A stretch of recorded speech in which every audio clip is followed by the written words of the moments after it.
बिस्मिल्लाहिर्रहमानिर्रहीम, अस्सलाम वालेकुम। आप देख रहे हैं आज का पाकिस्तान और मैं हूं डॉक्टर शुमाइला गफ़ार। नाज़रीन, हमने अपने पिछले प्रोग्राम में कामयाब जवान के प्रोग्राम के हवाले से गुफ्तगू की थी कि कामयाब जवान प्रोग्राम है क्या और किस तरह से नौजवान जो हैं वो हमारे मुल्क की तकदीर बदल सकते हैं। आज के प्रोग्राम में हम ज़राअत के हवाले से गुफ्तगू करेंगे कि ज़राअत का शोबा जो है उसको क्यों इस कदर निगलेक्ट किया गया पिछले अदवार में, जिसकी वजह से ना सिर्फ हमारी इकॉनमी जो है वो इम्पैक्ट हुई, बल्कि वो फसलें जो हम एक्सपोर्ट करते थे उन्हें हमें इंपोर्ट करना पड़ा। मौजूदा हुकूमत का इसको बहुत ज़्यादा ख्याल है और यही वजह है कि ज़राअत पर बहुत ज़्यादा तवज्जो दी जा रही है, किसान की खुशहाली पर बहुत काम हो रहा है। और आज के प्रोग्राम में हम डिस्कस करने जा रहे हैं कि किसान कार्ड क्या है, किसान पोर्टल से किसान के मसाइल किस तरह से हल होंगे। इसके साथ साथ हम डिस्कस करेंगे नया और सस्ता घर हाउसिंग स्कीम जो कि कामयाब पाकिस्तान का एक हिस्सा है। हम देखेंगे कि इन कर्जा जात की क्या सिचुएशन है, प्रोग्राम की प्रोग्रेस क्या है और कौन कौन से लोग इस प्रोग्राम से मुस्तफ़ीद हो चुके हैं। हमारे साथ प्रोग्राम में मौजूद हैं डॉक्टर हसनैन जावेद। अस्सलाम वालेकुम डॉक्टर जी, हसनैन। वालेकुम सलाम। Thank doctor you very Hasnain much. के साथ साथ हमें ज्वाइन कर रहे हैं जमशेद इकबाल चीमा साहब। अस्सलाम वालेकुम sir, welcome to the programme. Thank you. Doctor Hasnain, सबसे पहले प्रोग्राम का स्टार्ट मैं आपसे करना जी चाहूँगी। आप ये बताइएगा कि ज़राअत पर हमने काफ़ी प्रोग्राम किए हैं, जी। आज का प्रोग्राम भी इसी हवाले से है। तो अगर हम अपनी फ़ी एकड़ पैदावार की बात करें तो आलमी पैदावार को अगर देखा जाए, बेंचमार्क से अगर कंपैरिजन किया जाए तो हम कहाँ पर खड़े हुए नज़र आते हैं आपको? अच्छा जी, आज जैसे हमने कामयाब जवान के ऊपर बात की थी, तो उसके बाद कामयाब पाकिस्तान और कामयाब किसान, कामयाब ज़राअत। अच्छा, इम्पॉर्टेंट बात यह है कि इस हकूमत के अंदर ज़राअत को बहुत ज़्यादा फोकस किया गया और इसके ऊपर एमरजेंसी बेसिस के ऊपर काम किया, और अभी मैं आपको वो नंबर्स भी बताऊंगा जिसकी वजह से इसके ऊपर एमरजेंसी लगाना ज़रूरी होगी। इस हकूमत ने आते ही 3 साल के अरसे के अंदर चंद चीज़ों के ऊपर बहुत ज़्यादा फोकस किया, जिसके अंदर जो लार्ज मैन्युफैक्चरिंग थी उसके ऊपर फौरी तौर पर काम हो सकता था, चुनाचे उसके अंदर 9 इशारे से ज़्यादा यानी 9% टू 10% और 12% तक इंक्रीज़ किया। स्मॉल एंड मीडियम इंटरप्राइज पे भी गया, स्लॉटरिंग पे भी गया। ज़राअत के ऊपर तकरीबन कई सालों से, कई सदियों, यानी आप यूँ समझ लें कि कई दिहाइयों से इसको जो है निगलेक्ट किया जा रहा था।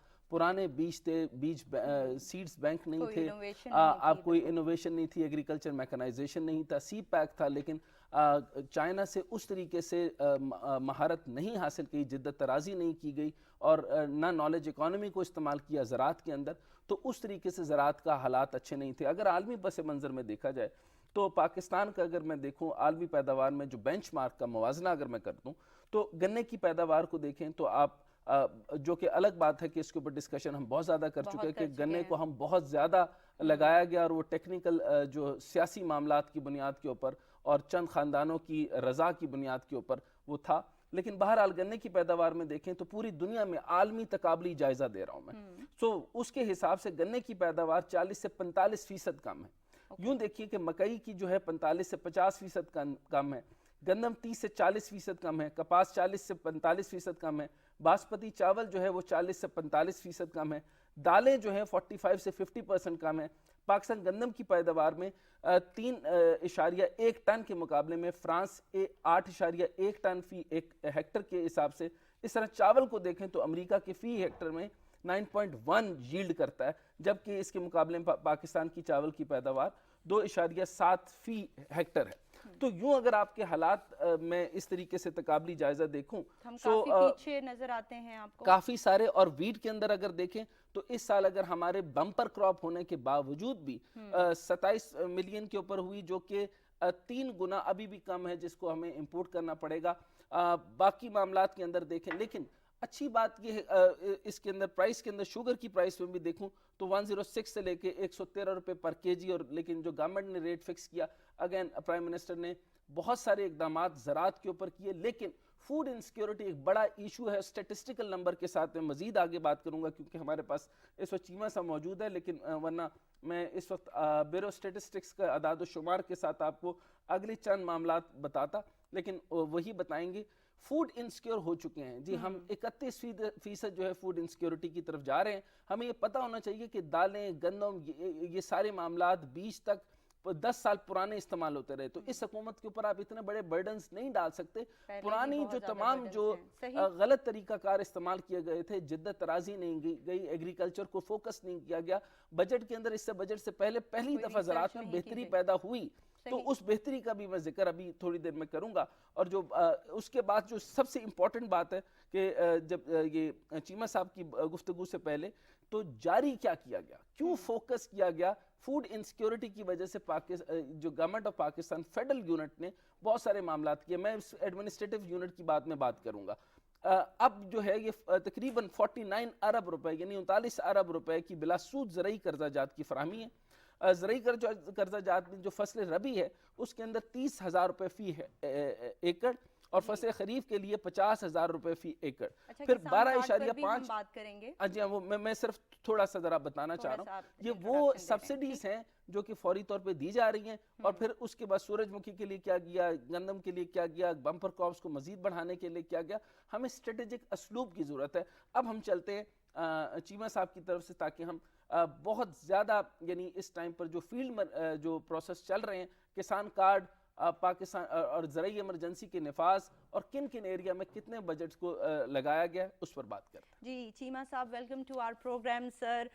थैंक यू सो मच कि आपने हमें ज्वाइन किया। चीमा साहब हमारे साथ स्काइप पे मौजूद हैं। नाजरीन, सर आप ये बताइएगा कि ये जो फूड सिक्योरिटी का मसला है ये कितना बड़ा मसला है, स्पेशली अगर पाकिस्तान की बात की जाए, क्योंकि हमारी आबादी में बहुत तेज़ी से इजाफा देखा जा रहा है। और जब आबादी बढ़ रही है तो डेफिनेटली फूड की जो डिमांड है उसमें भी इजाफा हो रहा है। तो हुकूमत क्या इकदाम कर रही है, क्या लाहे अमल बनाया जा रहा है इस मसले को हल करने के लिए? बिस्मिल्लाहिर्रहमानिर्रहीम। देखें, इसमें जो फूड के हवाले से या फूड इनसिक्योरिटी या फूड सिक्योरिटी की बात करें तो दो इश्यूज हैं। नंबर वन इशू तो यह है कि हम इस वक्त ग्लोबल एवरेज जो है intake calories per day per capita वो है कोई 2900 कैलोरीज, हम ले रहे हैं 2100 के लगभग। इसका मतलब है हम 800 कैलोरीज या 38% खुराक कम खा रहे हैं। सो हमें अगर ग्लोबल एवरेज के बराबर जाना है तो हमें 38% खुराक आज की डेट में हम कम हमारे पास कमी है। दूसरी बात वो आगे जो आपने की कि हमारी आबादी बढ़ रही है। हमारी आबादी बढ़ रही है 2.2% के हिसाब से, ये 48,40,000 सालाना आबादी बढ़ जाती है। सो 48,40,000 छोटे मुल्कों की आबादी होती है। सो आपके पास 48,40,000 नए जो फीडिंग माउथ आ जाते हैं, उनको आपने फीड करना है और वो आपके बच्चे होते हैं जिन पे आपको सबसे प्यारे होते हैं और आप पहले उनको साथ लेके चलना है। सो ये डबल प्रेशर है कि हमने एक तो ग्लोबल एवरेज के बराबर जाना है और एक सालाना 48,40,000 नए लोगों के लिए उनको फीड करना है। सो ये है प्रेशर। आम लोग समझते हैं कि आबादी बढ़ रही है सिर्फ इतना ही प्रेशर है। इतना प्रेशर नहीं है। जो जो जो आप कह रहे हैं कि साहब का डेफिसिट है खुराक में, वो भी पूरा करना है। सो फिर हम तकरीबन $10 अरब, $10.5 अरब की खुराक इंपोर्ट कर रहे हैं। सो $10.5 अरब अगर हम देखते हैं और फिर 38% देखते हैं, फिर 2.2% देखते हैं, तो अगले यू कैन से कि 2028 या 2030 तक हमें खुराक 70% आज से ज़्यादा पैदा करेंगे, तो फिर हम ग्लोबल एवरेज के बराबर भी जाते हैं और फूड सेल्फ सफिशिएंट होते हैं। और जो बढ़ती हुई आबादी जो 18% बढ़ जाएगी अगले 8 साल में, उसको भी फीड कर सकते हैं। सो जो अगले 8 साल का जो चैलेंज है वो है 70% increase in the production of this country. So ये है बेसिक जो एक मोटा मोटा सिनेरियो बनता है, जो समझ आता है कि इसको लेके चलना है। आप ये नहीं है कि ये 2% को देखते रहें या आप इंपोर्ट को देखते रहें या आप यू कैन से कि बेटर फीडिंग की बात कर रहे हो। इन तीनों को बातों को इकट्ठा करके तो इनके मुताबिक आपने प्रोडक्शन करनी है और उसे लेके चलना है। फिर आपने देखना है कि आपके पास जो रिसोर्सेज हैं, आपके पास पानी कितना है, आपके पास लैंड कितनी है। उसमें से इस वक्त हमारे पास 5.5 करोड़ एकड़ ज़मीन आबाद है। हमारे यहाँ पिछले 10 साल में सिर्फ 3 लाख एकड़ ज़मीन आबाद हुई है। नई ज़मीनें, नई वाटर कंजर्वेशन जो है, वाटर कंजर्वेशन या वाटर स्टोरेज जो है, वाटर स्टोरेज की कैपेसिटी 1968 के बाद पहली बार मौजूदा गवर्नमेंट बढ़ा रही है। बिल्कुल, बहुत इंपॉर्टेंट पॉइंट है। अब 25 पे करने जा रहे हैं।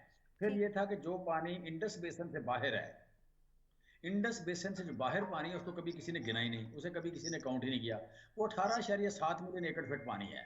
उस 18.7 मिलियन एकड़ फीट पानी से ये जो तरबेला और मंगला दोनों को मिला के इससे ज्यादा पानी बनता है। वो सो उसको उसको उसको यूज करके तो हम जो बड़ी एक फर्टाइल लैंड है पहाड़ों में, जो सतह मुर्तफा पे, जो सतह समुंदर से ऊंची है, वो 2000 3000 5000 स्क्वायर के 5000 फुट तक, वहाँ वो ज़मीनें हम बलूचिस्तान में, केपी में, यू कैन से कि जो मर्ज डिस्ट्रिक्ट्स हैं उनमें, और यू कैन से कि ये जीबी में, फिर पोठवार के एरिए में ये ज़मीनें हम आबाद कर सकते हैं। मौजूदा गवर्नमेंट 14,790 छोटे डैम, जिसे कहते हैं reservoir plus check dam plus you can say water ponds, ये वाटर पॉन्ड, फिर एक था डग वेल, ये चार बेसिक चीज़ें हैं, चार basic initiative according to the availability of water के, small reservoir, water reservoir, check dam, water pond और डग वेल, ये चार चीज़ें जो है 14,970 हम नए बना रहे हैं। इसमें तकरीबन को 3,000 बन चुके हैं, अगले 3 साल में हम अचीव कर लेंगे 14,970 जो है। सो हम एक ही कतरा पानी का बलूचिस्तान में हो या मर्ज डिस्ट्रिक्ट में हो या केपी में हो या पोठोहार में हो, इसको हम यूज़ कर रहे हैं, और इससे को हम आपको कहते हैं 17 मिलियन एकड़ ज़मीन नई आबाद होगी। फिर हमारे पास कुछ 34 मिलियन एकड़ ज़मीन ऐसी है जो सहराओं में है, यू कैन से कि चोलिस्तान है, थर है, थल है, और ये तीन आप कह लें, फिर चागी की साइड पे मतलब हमारा डेजर्ट है। जो डेजर्ट की लैंड है ये तकरीबन कोई प्लस माइनस 34 मिलियन एकड़ है हमारे पास। ये 34 मिलियन एकड़ के लिए हमने रिसर्च करके ऐसे प्लांट तलाश किए हैं, ऐसी फसलें तलाश की हैं जो कड़वे पानी से या थोड़े पानी से हो जाती हैं। लिहाजा उसको अब प्राइम मिनिस्टर पाकिस्तान, उनकी जो गवर्नमेंट है या उनका जो विजन है वो ये है कि इस ज़मीन को हम छोटे किसानों को दें और बड़ी कारपोरेट को दें, एक कम्बिनेशन बनाएं हम कारपोरेट का और छोटे किसान का।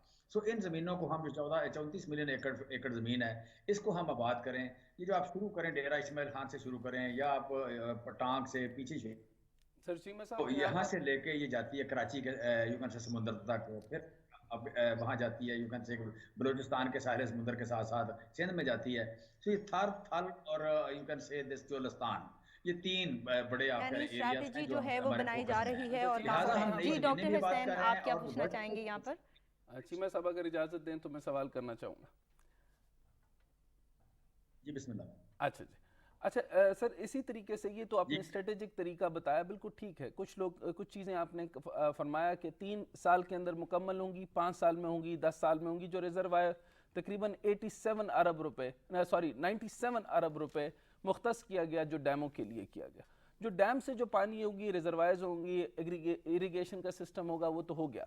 ये बताइए कि कितने जो आपने अभी बताया और बड़ी इंपॉर्टेंट इंफॉर्मेशन दी, जितनी एरिया है इस टाइम पर जो हमारा वर्किंग कैपेसिटी पैदा कर रहा है, जिसके अंदर वीट के अंदर देखें या बम्पर क्रॉप्स में देखें, वो पूरे चारों सूबों को अगर मिलाकर देखें तो कितना एरिया के अंदर क्या और कितनी आउटपुट हो रही है। और जो पुराना बीज है उसको हमने एक्सपायर कर दिया, और जो नए बीज बैंक, जो सीड बैंक्स हैं उनके लिए किसान कार्ड की अभी मैं हम बात करने से पहले मैं ब्यूरो ऑफ स्टेटिस्टिक्स के अदाद-ओ-शुमार के मुताबिक अगर देखूं तो मुल्क से फूड ग्रुप के मसनूआत की जो बरामदात में गुज़श्ता साल से इस अरसे की बरामदात के मुकाबले में 5.85% की कमी वाक़या हुई। सो सर ये कमी इसके अंदर ये देख लिया जाए, फिर $3 बिलियन की बरामदात के मुकाबले में रवा माली साल में 8 महीनों के दौरान मुख्तलिफ फूड की कमोडिटीज़ की बरामदात की मालियत में 2.854 बिलियन अमरीकी डॉलर है। दूसरी जाने फूड ग्रुप की दरामदात में गुज़श्ता साल की इसी अरसे के दौरान में देखें तो 50.29% इजाफा देखा गया। सो ये इजाफा भी कुछ फूड ग्रुप्स में देखा गया, बाकी जिनके अंदर कमी है उसमें देखिए। और जो अशियाई खुर्दनोश की दरामदी है मालियत, उसके अंदर 5.344 बिलियन डॉलर, जबकि गुज़श्ता साल इसी मुद्दत के की दरामदात जो है वो 3.556 बिलियन डॉलर के ऊपर आई। सर इसी को अगर हम गौर से देखते जाएं तो कुल मिलाकर के ये आखिरी 8 माह के दौरान गंदम की दरामदात में 100 के करीब इजाफा भी देखा गया, लेकिन टोटल 27% के बावजूद डंप हो गया, कहीं चला गया। गंदम इंपोर्ट करनी पड़ रही है, चीनी भी इंपोर्ट करनी पड़ रही है, फूड कमोडिटीज को इंपोर्ट करना पड़ रहा है। शौकत तरीन साहब ने खुले साफ अल्फाज में कहा कि आप अभी भी जो है वो ज़राअत के मैक्सिमम प्रोडक्ट जो हैं वो इंपोर्ट की तरफ ला रहे हैं। सर क्या एक्शन प्लान है? होगा तो अगली 3 साल में नहीं देखेंगे लोग, 5 साल में नहीं देखेंगे, 10 साल में नहीं देखेंगे। और इरिगेशन के जो प्रोजेक्ट्स हैं वो खास तौर पे जो है डैम्स में 10 साल से पहले तो कोई काम होने नहीं लगा। सो आप फरमाइए सर, बलूचिस्तान में, पंजाब में खैबर पख्तूनख्वा में कौन कौन सी क्रॉप्स के अंदर मौजूदा सूरत हाल क्या असर, और इसके बाद हम फिर कामयाब किसान पर भी आते हैं, क्योंकि ज़राई इमरजेंसी लगाकर तो वज़ीर आज़म ने बहुत शानदार काम किया, तो इसको जिसको पसे पुष्ट डाला हुआ था उसको आगे लेकर आए। लेकिन सर ये बताइए कि अब इसका क्या करेंगे सर, जो गंदम की बात मैंने ये सारी आपके सामने स्टेटिस्टिकल सिचुएशन रखी। देखिए बेसिकली ये है कि हमने यू कैन से कि चार बड़ी फसलें हैं ग्रेन्स ग्रेन्स में तीन बड़ी फसलें हैं, मकई है, चावल है और गंदम है। तीनों की पैदावार पिछले साल बड़े बड़े बिग वे में बढ़ी है। इस साल उससे डबल बढ़ रही है। पिछले साल तकरीबन 8% पैदावार बढ़ी इसकी मकई की, इसकी बड़ी यू कैन से चावल की बड़ी। इस साल तकरीबन को 18% बढ़ रही है। फिर पिछले साल हमारी एक फेलियर थी, बाकी सारी सक्सेस थी, एक फेलियर थी काटन की। काटन भी हमने इस साल 25% कम एरिया में लगी, लेकिन पैदावार 60% ज़्यादा हुई, प्रोडक्शन 60% ज़्यादा हुई। गंदम की जो पैदावार है पिछले कई साल से ये 1-8% बढ़ रही थी या कभी कम हो जाती थी, उसी जगह पे खड़ी थी। अब पिछले साल ये 8% बढ़ी, इस साल दोबारा ये 10% के लगभग बढ़ेगी पैदावार। तो 8% या 10% पैदावार गंदम की बढ़ना ये एक मोजज़ा लगता है। आप पिछले अगर आप बार बार बात करें ब्यूरो ऑफ स्टैटिस्टिक्स की, तो उसके उस पर जिक्र देखें तो पिछले 10 साल अगर देखें, 12 साल देखें, 13 साल देखें, आपको एक भी साल नहीं मिलेगा कि जिसमें 10% पैदावार बढ़ी हो या 8% बढ़ी हो। फिर इसी तरह आपको 18% या 20% पैदावार बढ़ती हुई कभी नजर नहीं आएगी। सो इस वक्त हम गागी की बात नहीं कर रहे, हम तो बेसिकली बात कर रहे हैं कि हमने ये अचीवमेंट ले ली है। सो आज 27.5 मिलियन टन जो गंदम मंगवाई है, 27 हमारी हुई है, ये हमारी आबादी के लिए काफ़ी है। हमें इसकी ज़रूरत नहीं थी इंपोर्ट करने की। हम सिर्फ इंपोर्ट कर रहे हैं कि हमारा बॉर्डर पोरस है, हमारी एक्सपोर्ट चली जाती है, स्मगल हो या हमें देनी पड़े कि जो नया हमारे पड़ोस में क्राइसिस है, ह्यूमन क्राइसिस, उसमें हमें उनकी मदद करनी है। सो उनके लिए भी दे के तो हमारे पास गंदम अगले 8-7 महीने के लिए मौजूद है। सो ये हमारी सक्सेस है कि पिछले साल 4 मिलियन टन गंदम इंपोर्ट हुई थी, इस साल हमें गंदम इंपोर्ट करने की जरूरत बिल्कुल भी नहीं थी। हमने अपने पड़ोसियों के लिए मंगवाई है, हमें जरूरत नहीं है, या स्ट्रेटेजिक रिजर्व के लिए मंगवाई है। दूसरी बात आ गई शुगर की। शुगर भी हमारी पिछले साल पैदा हुई थी 6 मिलियन टन, 6.4 मिलियन टन पैदा हुई थी। 6.4 मिलियन टन, हमारी ज़रूरत 6 मिलियन से कम है। हमारी ज़रूरत से 4-5 लाख टन गंदम चीनी हमारे पास ज़्यादा थी, लेकिन हमारे ज़हीरा अंदोज़ों ने उसे थोड़ा छुपा के रखा, जिसकी वजह से इशू बना। और उसका तरीक़ेकार हमने जो उसका तोड़ निकाला है कि अगले साल हमारी पैदावार 9 मिलियन टन से ज़्यादा होगी इसकी चीनी की। चीनी की अगर आपकी requirement 3 million ton 6 million ton है और आपकी प्रोडक्शन 9 मिलियन टन है, तो आपके पास जो स्ट्रेटेजिक रिजर्व की हम 120 दिन की बात कर रहे हैं वो भी पूरा हो जाता है। सो इसी तरह फ्रूट्स एंड वेजिटेबल में हमारी एक्सपोर्ट बढ़ी है। दालों में हमारी इंपोर्ट जो है ये कुछ दालों में इस साल कम होने जा रही है, गंदम में हमारी कम हो गई, इसमें चीनी में हमारी अगले साल ज़ीरो इंपोर्ट हो जाएगी। सो बेसिकली जो इंपोर्ट पहले हुई है, आगे इंपोर्ट हमारी कम होती जाएगी। पिछले साल इंपोर्ट थोड़ी लेट हुई थी, इस साल इंपोर्ट जो हमने करनी थी, जिस तरह गंदम की बात की है, हमने अर्ली कर लिया है। सो आगे जितने दिन गुजरते जाएंगे ये इंपोर्ट का जो है आप कह लें कि यू कैन से क्वांटम कम हो जाएगा। हाँ, लेकिन एक चीज़ जो है कि आपका जो घी है, एडिबल ऑयल जो है, एडिबल ऑयल की कीमत बढ़ गई है। हमारी प्रोडक्शन भी बढ़ी है, लेकिन कीमत बढ़ने से उसका क्वांटिटी अपना वैल्यू वाइज देखें तो वैल्यू वाइज इंपोर्ट बढ़ी है। सो ये एक इशू बना। और फिर जब आपका ऑयल बढ़ जाता है, क्रूड ऑयल महंगा होता है, तो आपका प्लांट ऑयल जो है वो कन्वर्ट होता है इन द बायोडीजल। सो इस वक्त दुनिया में पाम ऑयल की बात कर लें, सोयाबीन की बात कर लें, या शुगर की बात कर लें, मतलब शुगर केन की बात कर लें, या मेज़, ये 4 सोर्स हैं बेसिकली बायोडीजल बनाने के। एक मकई है, एक आपका गन्ना है, और एक आपका एडिबल ऑयल है। ये तीनों की कन्वर्शन शुरू हो जाती है to the biodiesel, to the fuel. और जब ये फ्यूल में जब आपकी फूड फ्यूल में चली जाती है, तो फिर आपका इशू बन जाता है। इस वक्त दुनिया में नया जो इशू इमर्ज हो रहा है वो आपकी फूड जो है, फूड फ्यूल में कन्वर्ट हो रही है। अदरवाइज इस साल देखें 2830 मिलियन टन ग्रेन पैदा हुआ है, यानी वीट, राइस और मेज तीनों मिला के 2830 मिलियन टन पैदा हुए। ये तारीख की हाईएस्ट पैदावार है। पिछले साल से 500 मिलियन टन ज़्यादा, अपना 50 मिलियन टन ज़्यादा पैदावार है। पिछले साल थी 2770, इस साल आई है 2830 या 2826 है शायद। सो 55 मिलियन टन पैदावार ज़्यादा है, लेकिन फिर भी ग्रेन की जो बड़ी है कीमत, उसकी बुनियादी वजह कि कन्वर्ट हो रहा है टुवर्ड द फ्यूल में जब फूड कन्वर्ट होती है तो ये एक इशू बन जाता है। इस वक्त इशू मौजूद है, और इसका तोड़ हमारे पास जो है वो यही बनता है कि हम हर चीज़ अपनी खुद उगाएं। सो वज़ीर आज़म पाकिस्तान का जो एग्रीकल्चर ट्रांसफॉर्मेशन प्लान है, उसका बेसिक टारगेट ही ये है कि हम अपनी हर चीज़ लोकल उगाएं। That's true. जो जो चीज़ें हम लोकल उगाते थे कि नहीं हमने होने दी, जो चीज़ें हम इंपोर्ट करते थे वो एडिबल ऑयल करते थे और तेल करते थे, इन दोनों चीज़ों ने तबाही मचाई है। अब इसमें लोग देखें, हमारे यहाँ लोग भी उतने पढ़े लिखे नहीं बेचारे, मसला है उनको मिसगाइड करना बाज़ बदनीयत लोगों के लिए आसान है। कि क्वेश्चन ये है, अगर कतर गैस महंगी कर दे, रूस गैस महंगी कर दे, तो इसमें मेरा क्या कसूर है? अगर आप कह लें कि सऊदी वेरी अरब वैलिड या पॉइंट। आप कह लें कुवैत या यू कैन से दिस इराक, ईरान तेल महंगा कर दे, रशिया महंगा कर दे, ओपेक वाले तेल महंगा कर दें, तो उसमें हमारा कसूर नहीं है। लेकिन इंपोर्टेड महंगाई मुल्क में आ जाती है। जब इंपोर्टेड महंगाई आती है तो it's a big issue for the country. So आप कह लें कि हमारे पास ऑप्शन यही है कि जो जो चीज़ें हमारे अल्लाह ताला ने हमें रिसोर्सेज दिए हैं या जोरे बाजू से हम कर सकते हैं, वो उन हम पर काम लोकल किया करें। जाए। अच्छा जी। सर, ये यही बात आपकी फूड बिल्कुल सिक्योरिटी करें, सिक्योरिटी की बात में उसका जवाब यही है। जी बिल्कुल दुरुस्त हो गया। अब अच्छा देखा जाए सर कि ये तो बात बहुत अच्छा है कि एक्शन प्लान और हमारी डायरेक्शनल जो इक्वेशन है वो बहुत बेहतर होने जा रही है। प्राइम मिनिस्टर की कंसर्न्स जो हैं वो बहुत बेहतर हैं और एड्रेस भी होने जा रहे हैं। ग्लोबल प्राइस के ऊपर आपने बात कर दी, वीट और शुगर के ऊपर, जो कि 37 से 40% तक बढ़ गई, जो कि पाकिस्तान में 12 से 21% तक का इजाफा देखते हैं। सर किसान कार्ड की भी बात हो रही है, क्योंकि ज़राई इमरजेंसी के अंदर अभी आप फरमाइएगा कि ज़राई इमरजेंसी प्रोग्राम के तहत 300 अरब रुपए के मनसूबा जात शुरू किए गए। सर इसके बारे में एक तो ये बताइए, फिर दूसरा सवाल जो बैंकिंग चैनल से रिलेटेड है, यानी किसान कार्ड का इजरा भी है और कामयाब किसान ट्रैक्टर लोन स्कीम है, शानदार हैं दोनों। ये तो मैं पूछूंगा सर। अभी आपने एक और बात भी की कि पढ़े लिखे लोग नहीं हैं। सो किसान कार्ड के अंदर सर एटीएम और प्लस जो है, अगर देखा जाए तो लेबर मिलती है 800 रुपए में आपके जो शहरों के अंदर, और किसान और हारियों को जो वहां मिलती है वो 100 रुपए के हिसाब से। एम आई राइट, या इससे बेहतर हालात हैं? तो ये भी बताइएगा। अब ज़राई इमरजेंसी सर आप शुरू कीजिएगा। जी सर, कंक्लूड कीजिएगा प्लीज इसे। देखिए, इसमें एक तो ये है कि देहातों में भी मजदूर की तनख्वाह उतनी ही है तकरीबन। हम्म।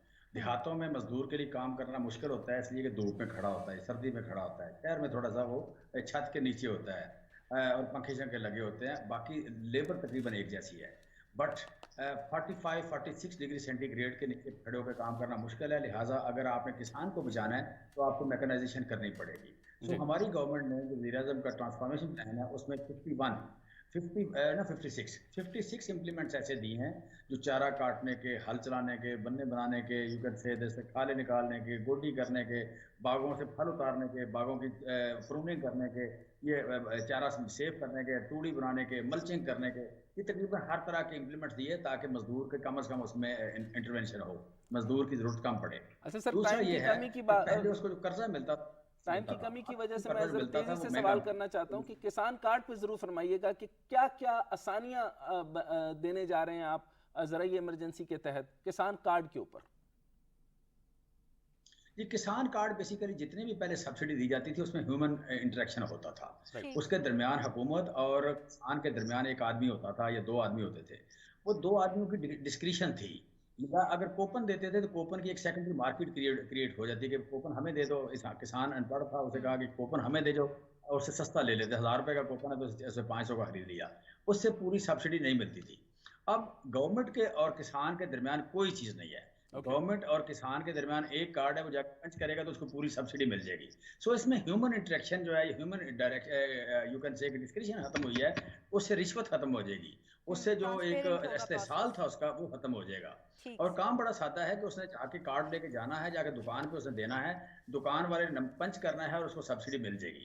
उसमें कोई उसने खुद कोई चीज़ नंबर फीड नहीं करना, कोई उसने लिखना नहीं है, कोई दरखास्त नहीं देनी, कहीं उसने पेश नहीं होना, कहीं को फॉर्म फिल नहीं करना, उसने सिर्फ कार्ड देना है। जिस तरह वेरी शनाख्ती कार्ड इजी दिखाते टू हैं यूज। उसी तरह उसने किसान कार्ड दिखाना है, उन्होंने मशीन में डालना है, पीछे से बैंक के साथ रिलेटेड होगा, उसमें आ जाएगा कि इसके अकाउंट में इतनी सब्सिडी के पैसे पड़े हैं, उतने चीज़ों की वो शॉपिंग कर लेगा, उतनी सब्सिडी की वो अच्छा सर, शॉपिंग कर लेगा, आसान बात ये के उतने तहत, डिस्काउंट जी। रेट की शॉपिंग कर लेगा। थैंक यू आसान सो लिहाजा बात के मच। इसमें आप कह लें कि पहुंच उसकी जो है वो हुकूमत तक होती है। आसान बात के तहत, यानी वो जो मॉर्गेज वाला मामला होता था, रहन रखा जाता था 20% के करीब, अभी 3% बिल्कुल आपके फिक्स रेट इंटरेस्ट रेट के ऊपर दिया जाएगा, और बहुत सारी फर्टिलाइजेशन के ऊपर, उनकी जो खाद के ऊपर, बीजों के ऊपर बहुत सारे रेट कम भी किए जा रहे हैं। और मॉर्गेज के ऊपर भी बताइएगा।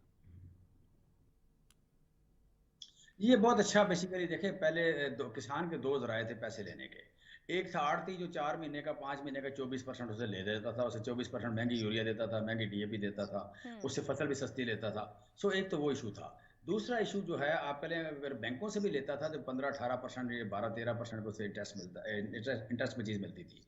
अब उसका वो किसान कार्ड देगा तो किसान कार्ड के थ्रू वो चूंकि उसकी ज़मीन या सारी उसमें डिटेल होगी, तो उसे बगैर मार्टगेज के उसे जिसे कहते हैं ना एक क्लीन, उसे कहते हैं क्लीन लोन, बैंकिंग की ज़ुबान में तो कहते हैं क्लीन लोन। क्लीन लोन उसे मिल जाएगा 1.5 लाख रुपए एकड़, 1.5 लाख रुपए तक अपनी फसल को खाद बीज दवाई के लिए। और जानवर मशीनरी के लिए मिल जाएगा क्लीन लोन उसे 2 लाख रुपया।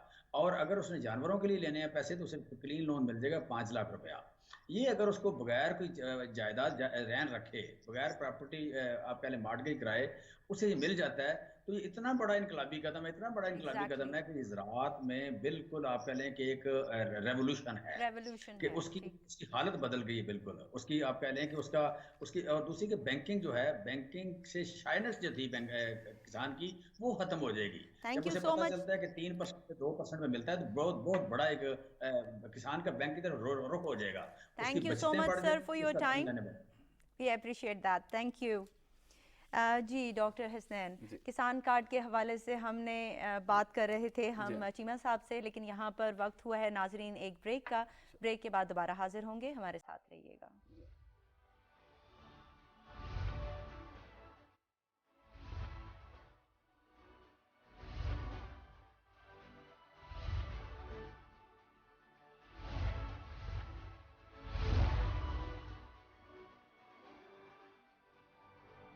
वेलकम बैक नाजरीन, हमारी गुफ्तगू जारी है ज़राअत के हवाले से।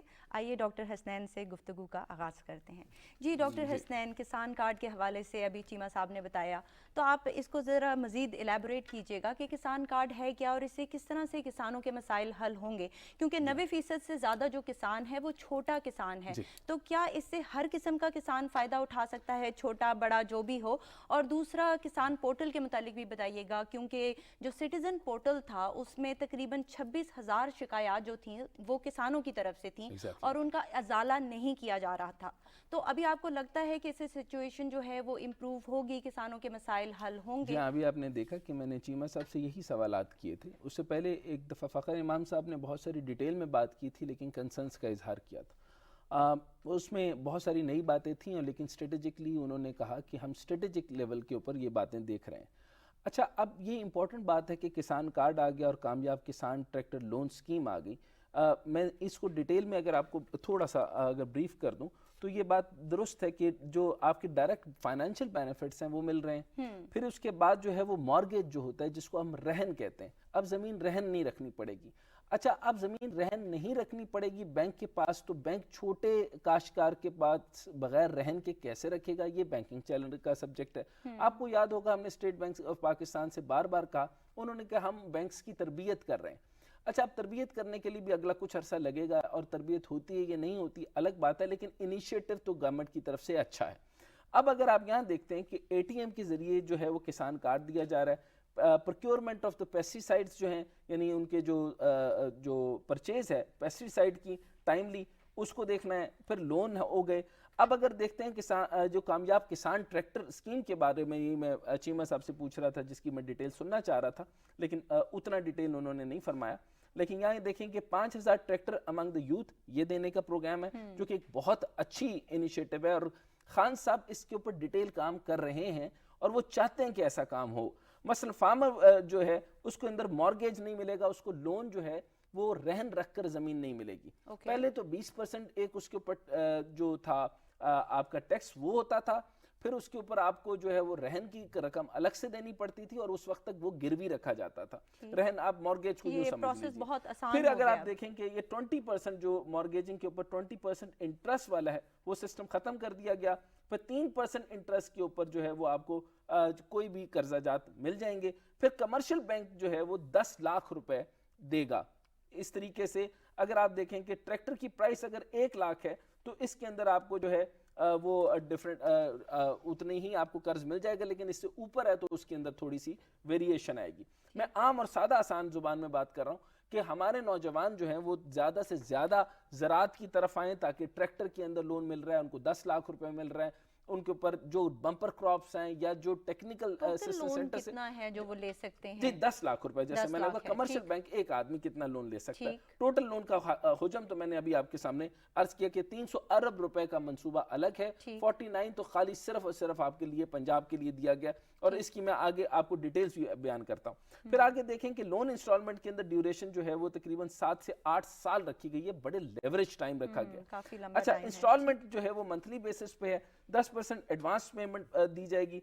ट्रैक्टर्स जो हैं वो उनको जो कंपनीज के थ्रू एलोकेट भी कर दिया गया, जिसके अंदर कामयाब जवान के तहत एक तो मिल्लत ट्रैक्टर दिया और अलगाजी ट्रैक्टर्स जो हैं वो अवेलेबल कंपनीज हैं, ये अभी आवाम की आसानी के लिए दिया। अच्छा, अब यहाँ पे देखें कि इंपॉर्टेंट बात क्या है कि हमने जो सेविंग ऑफ फॉरेन एक्सचेंज करनी है, हम चाह रहे हैं एग्रीकल्चर मैकेनाइजेशन हो। चीन के साथ हमने बीज का मामला करना है, चीन मैक्सिमम हमारे पास इनपुट करेगा, चिली के अंदर काम किया है। लेकिन अब देखें कि अगर मैं यहाँ पर गौर से देख रहा था कि ई क्रेडिट स्कीम के तहत जो है वो 35 अरब रुपए की बिला सूद कर्जे की फराहमी दे रहे हैं। अच्छा, अच्छी बात है, लेकिन इस क्रेडिट स्कीम को बैंकिंग चैनल के साथ, एटीएम के साथ, और अगर वो फॉर एग्जांपल पोर्टल पे जाके, किसान पोर्टल के ऊपर जाकर करता है, हमें इसको भी मजीद आसान करना पड़ेगा। फिर हारी का जो है रजिस्ट्रेशन का तरीकाकार, उसको मजीद बेहतर करना पड़ेगा और एलैबोरेट करना पड़ेगा। जैसे मैंने कहा कि हर चीज में कमी आ रही है, इसका रिसर्च एनालिसिस करके, स्टेटिस्टिकल एनालिसिस करके, कौन सी फसल, यानी छोटी काश्त, आपने बहुत अच्छा सवाल किया, वो ये था कि छोटी जमीनें जिनके पास है, उनके पास क्या वो इन चीजों से फायदा उठा सकते? वो जिद्दत, तराजी, आलात, जरई, एग्रीकल्चर मैकेनाइजेशन, वो बड़े दर्जे की जमीन हो तो तब जाकर आपका आउटपुट निकलता है। अगर छोटी जमीन होगी तो उसके अंदर आपने वो गोडी से ही काम चलाएंगे तो काम करेगा, नहीं तो आप एग्रीकल्चर मैकेनाइजेशन तो नहीं कर सकते। इससे सारा का सारा फायदा फिर बड़े जागीरदार को ही होना है, अल्टीमेटली उसके ऊपर होना है। इसके ऊपर हमें रिफॉर्म्स की अब तक जरूरत है। मेरे मुताबिक जो है वो प्राइम मिनिस्टर जो है वो बड़े क्लियर हैं, लेकिन नीचे जो है उनको काफी हद तक जरूरत है। ज़राई सेक्टर के अंदर उस तरीके से काम नहीं हो रहा जिस तरह से होना चाहिए। शौकत तरीन साहब ने बड़े बेबांगे दोहल उन्होंने ये बार बार कहा कि हम जो है वो इन्फ्लेटेड हैं, फूड इन्फ्लेटेड हैं, फूड इनसिक्योर हैं, और पहले से बेहतरी इसलिए हुई कि थोड़ी सी चोरी रोकी गई, तो उसके अंदर आपने 10% का इंक्रीज, 12% का इंक्रीज, जो चीमा साहब भी बता रहे थे, लेकिन वो कोई रिफॉर्म्स की वजह से नहीं हुआ। अभी हमें जो रिफॉर्म्स जो बैंकिंग चैनल से मिल रही है बहुत अच्छे हैं। यानी सूरजमुखी की जो काश्त है पर किसानों को 57 यानी 55 के करीब 55 करोड़ 20 लाख रुपए सब्सिडी फराहम की गई। 15 अजला में जो है वो धान की जो मुंतखब बासमती की इकसाम 1200 रुपए के मुताबिक 800 रुपए की जो है वो बैग सब्सिडी की फराहमी। ये मजीद मैं आपको हमारे गेस्ट ने हमें ज्वाइन किया है, डॉक्टर इकरार अहमद खान हमारे साथ मौजूद हैं, जो कि वाइस चांसलर हैं ज़राई यूनिवर्सिटी के। सर अस्सलाम वालेकुम, वेलकम टू द प्रोग्राम। जी वालेकुम अस्सलाम। जी सर, आप ये बताइएगा कि दुनिया बहुत तेज़ी से तरक्की कर रही है। अगर हम चीन को देखें तो चीन ने ज़राअत के शोबे में बहुत ज़्यादा तरक्की की है, इनोवेशन की है। डॉक्टर हसनैन ने पिछले प्रोग्राम में कहा था कि वो कौम जो सिर्फ नूडल्स खाती थी अब 40 से ज़्यादा अजनास उगा रही है। तो हम चीन का मॉडल जो है वो रेप्लिकेट क्यों नहीं करते? चीन से कुछ हम क्यों नहीं सीखते? हमारी ज़राअत में इनोवेशन कहाँ पर है और इस पर काम क्यों नहीं हो रहा, और क्या किया जा सकता है?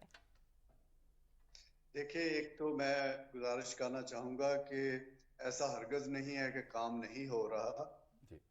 बहुत सा काम होता है, होता रहेगा, और बहुत सा काम शेल्फ पे पड़ा है जो किसान तक पहुँचाना जो है ये हमारी जिम्मेदारी है, जिसमें पब्लिक प्राइवेट सेक्टर दोनों जो है वो अपना अपना हिस्सा डाल रहे हैं। और अगर आप पिछले 2-3 साल की एग्रीकल्चर की स्टैट्स देखें तो एग्रीकल्चर में ख़ास तौर पे गंदम में, मकई में, चावल में, गन्ने में, मूंगी, प्याज, आलू, टमाटर, इन सब में बड़ी हौसला अफजा तब्दीली आई है। सो ये मेरे ख्याल में मैं करेक्शन करना चाहूँगा माजूर के साथ, ऐसा नहीं है काम नहीं हो रहा, काम इससे बेहतर होना चाहिए, इस पे मैं आपसे इत्तेफाक करता हूँ। बात आ गई चाइना की। देखें, चाइना एक बड़ा डिफरेंट गवर्नेंस का मॉडल है। चाइनीज गवर्नेंस में जो फैसला कहीं हो जाता है उसको कोई सवाल, उस पर सवाल नहीं उठा सकता। हम एक मुख्तलिफ किस्म का स्ट्रक्चर है, हमारी जो सोशल नॉर्म्स हैं वो मुख्तलिफ हैं, हमारी कल्चरल मिक्स जो है वो बड़ी डिफरेंट है। और फिर उसके अलावा जो टेक्नोलॉजी है वो अकेली काम नहीं करती, टेक्नोलॉजी जो है वो एक पॉलिसी इन्वायरमेंट में काम करती है। और सबसे बड़ी जो पॉलिसी इन्वायरमेंट है वो मार्केट है, वो जो बिकता है वही ग्रो होता है। तो अगर आप देखें यहाँ पे अच्छी एग्जांपल्स, फॉर एग्जांपल मैं आपको एग्जांपल मकई की देता हूँ। पिछले 20 साल में इस मुल्क में जो सबसे ज्यादा और सबसे इंप्रेसिव ग्रोथ हुई है वो मकई में हुई है। अब मकई में जो मॉडल है वो हमारा गंदम का या गन्ने का मॉडल उससे डिफरेंट है। मकई में किसी किस्म की कोई गवर्नमेंट की मेजर इंटरवेंशन नहीं है, लेकिन उसकी सबसे बड़ी जो एलिमेंट है वो पुल फोर्स है, मार्केट ड्रिवन है, उसका बायर मौजूद है, उसकी पोल्ट्री की इंडस्ट्री, पोल्ट्री फीड वाले मौजूद है। तो मकई जो है उसमें इनोवेशन जो है वो आ गई है, इनोवेशन मौजूद थी वो काम में आ गई। तो इसी तरह से इनोवेशन बाकी चीजों में मौजूद है, आप मार्केट ठीक करके दें, इसकी एप्लीकेशन हो रही है। जी डॉक्टर हसनैन। अच्छा डॉक्टर साहब, यहाँ पे मैं सवाल आपसे करना चाहता हूँ अगर आपकी इजाज़त हो तो। अच्छा ये बात आपकी बिल्कुल दुरुस्त है, ऐसा नहीं कहा गया कि काम नहीं हो रहा, लेकिन पेस बड़ी स्लो है। आपने देखा कि फूड इन्फ्लेशन के अंदर अगर हम देखें तो हमारी तकरीबन 31% के करीब फूड इंसिक्योर हम कंट्रीज में आ रहे हैं। प्लस अगर आप देखें मेल न्यूट्रिशन के अंदर हमारी 44% से ज़्यादा हमारी मेल न्यूट्रिशन हो गई है। बहुत 80% के करीब जो बच्चों के अंदर जो ग़िज़ाइयत की कमी है वो देखी जा रही है। अच्छा, अगर आप ये पैदावारी सलाहियत के ऊपर देख रहे हैं तो पूरी दुनिया के अंदर जो पैदावारी सलाहियत देखी जाती है तो आप देखें कि गन्ने के अंदर जो है वो 40 से 45 देखी, मकई के अंदर भी 40 से 45 as compared to benchmarking to the world. तो बासमती चावल 40 से 45, दालें 40 से 45, गंदम तकरीबन 3.1 टन के मुकाबले में फ्रांस 8.1 के ऊपर, तो टोटल यील्ड निकलती है सर 9.1। सो आपकी बात दुरुस्त है। मैं आपके मुताबिक, क्योंकि एग्रीकल्चर यूनिवर्सिटी के मुताबिक देखता हूं, तो आपकी बात दुरुस्त है कि मार्केट का अंदर अलग है, किसान को इधर 100 रुपया मिलता है, बाकी मजदूर को